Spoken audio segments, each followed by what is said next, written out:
Hey everybody, welcome back to the channel. Today we're going to be installing the Altrider adjustable suspension linkage in the KTM. So let me grab some tools, take some measurements, and we're going to dive right into this.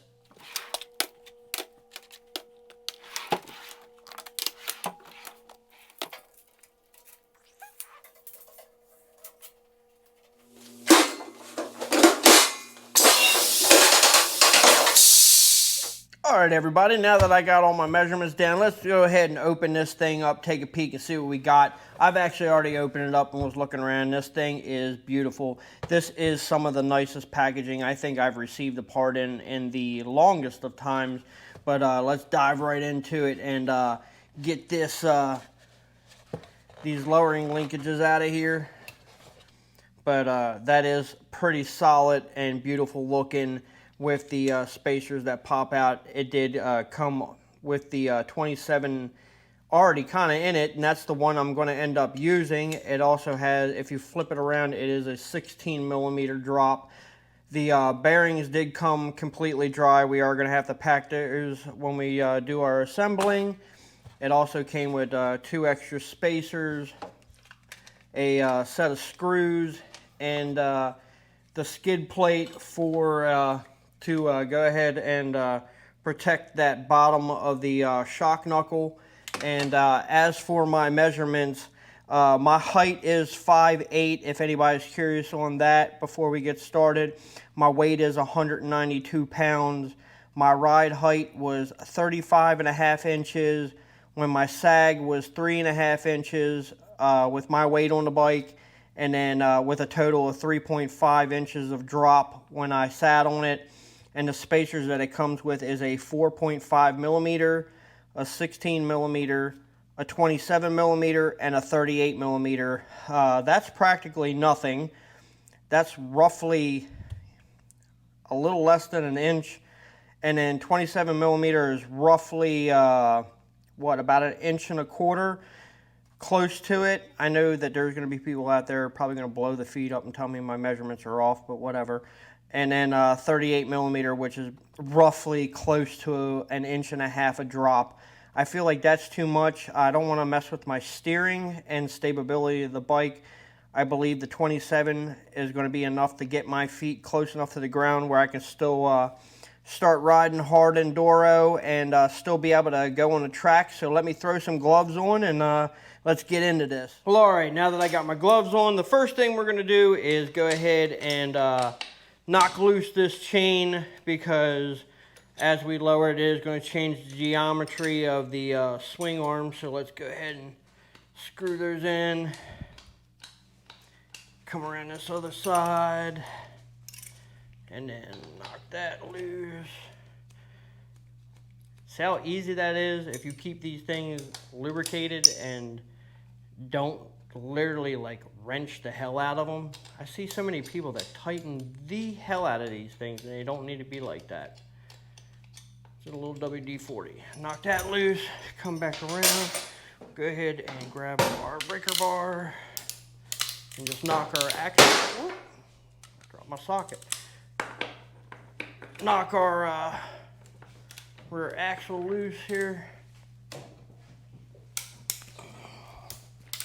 So now that we got that loose, come back around. We're going to go ahead and start by, I was going to go ahead and take them bolts out, but I forgot that because I have the case saver, I got to knock loose this lower chain slide. So now we took that loose. Let's come around this side, and I'm going to go ahead and fast forward it out, but we do have to take loose this nut and this nut. So I'm going to go ahead and fast forward this, and then we'll get back to it.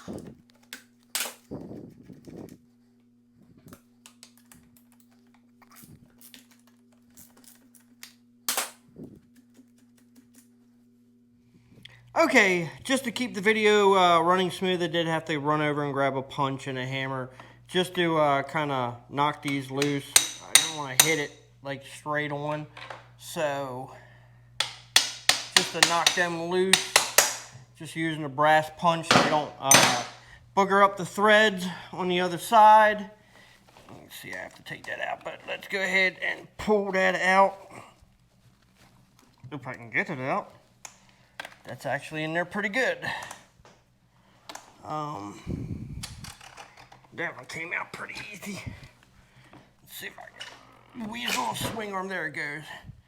So that's actually pretty dry.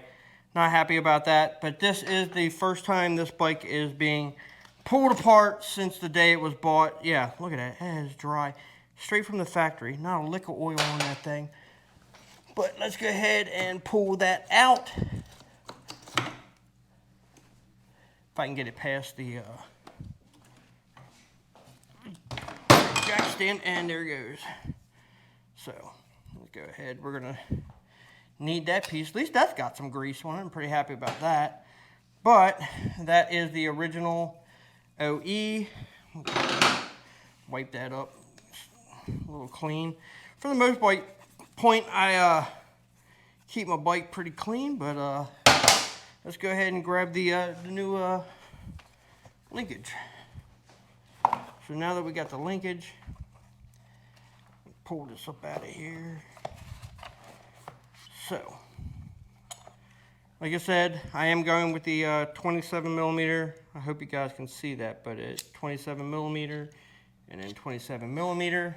And then next thing we're gonna do is I'm gonna go ahead and fast forward this and grease up these bearings, and we'll start putting this thing in there.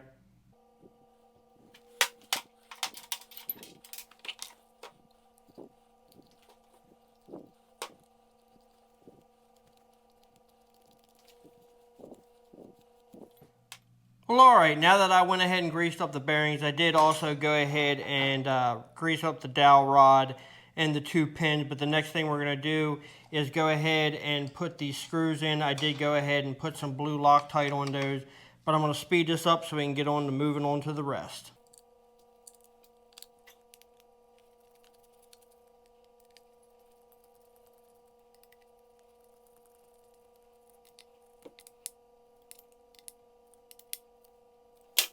Alright, now that we got that in there, I do recommend putting some at least blue Loctite on those, because these 3 screws I do happen to see being the first thing that are going to rattle loose and get lost on the trails or whatever, and you really don't want to lose that skid plate. So let's get going to putting this up in here.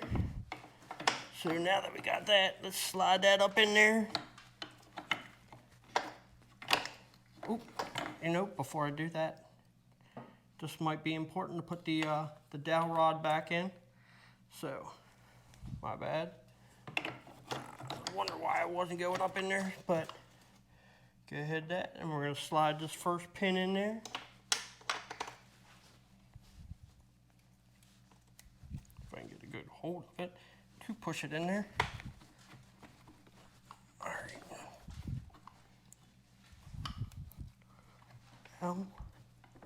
Give me a little bit of a hard time there. Why is it giving me such a hard time?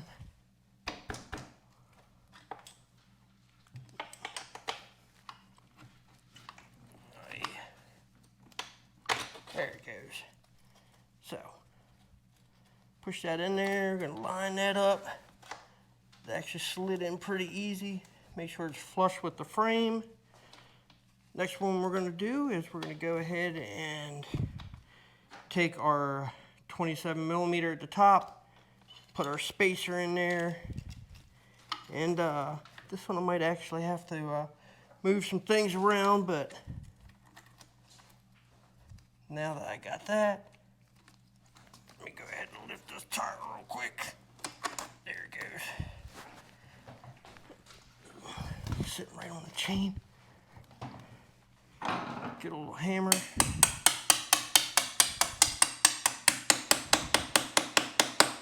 Kind of tap that in there. And now that we got this side all done, let's go around the other side, put this other spacer in there. So, put this other spacer in there. Definitely want to have the 27 millimeter at the top. Lift the wheel a little bit. There it goes.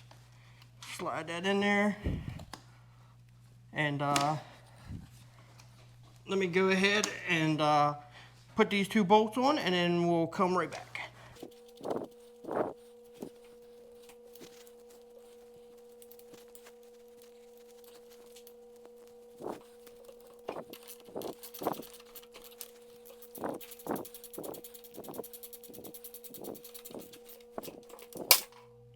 Alright, now that we got that all tightened up and everything, as you can see, when I started this whole project, this tire was sitting flush on these blocks, so, you know, that's about 1.5 inches.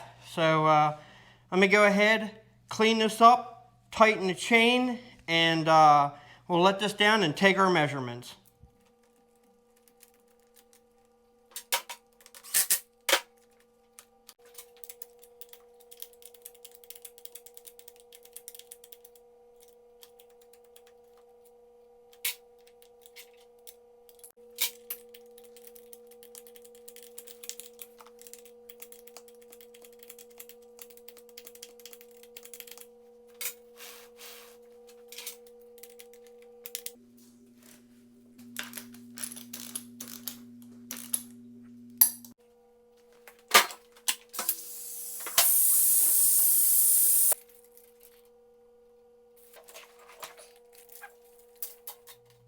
Alright everybody, now that I could put 1 foot down on the ground, it was a total drop of 1.25 inches, and now it is a 4-inch drop in my sag, and the only thing I can do from here is take it out to the woods and the track and start messing with the suspension and get it back to where I kind of want it to be.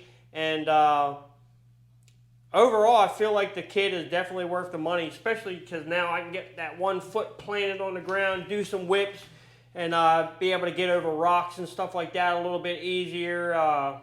Definitely want to start looking into getting into the FTR races and go from there. But I really hope you guys are liking all the videos. So do me a favor, go down below, hit like and subscribe, and until next time, stay safe, and I'll see you in the next video.